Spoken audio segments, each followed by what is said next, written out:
Layame Allah yang ini lagi napa tak kiat simbadi iwe ikon ani jingha beliau bantai ro ibai abadi tang tai kadu jeng i online batai bantai kadu mungkin bayang nai jing long jong i pala i kendel yo metang susah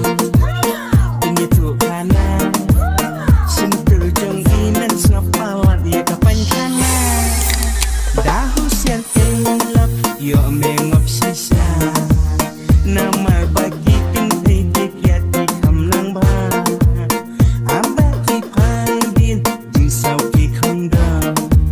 metan chitun le chimut metlet lit men la jo metlet la i jo mungkin mau ben tengong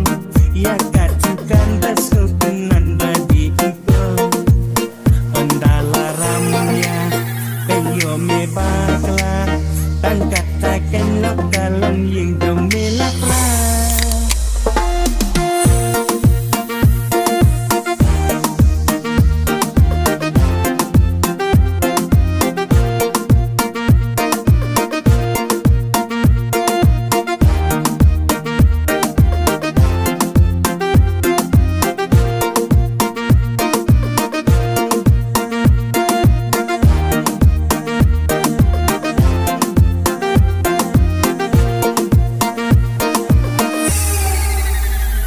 me onlap yang ini lagi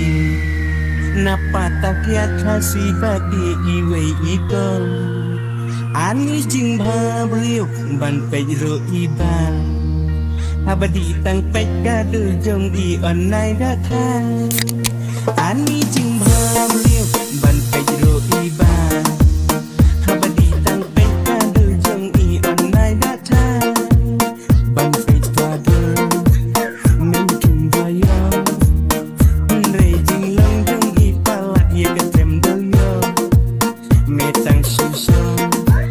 ini tuh karena sentuh jeng iman senapalan ya kapan karena bantai kado mungkin bayang rejing long jeng ipalan ya kapan doyo metang susah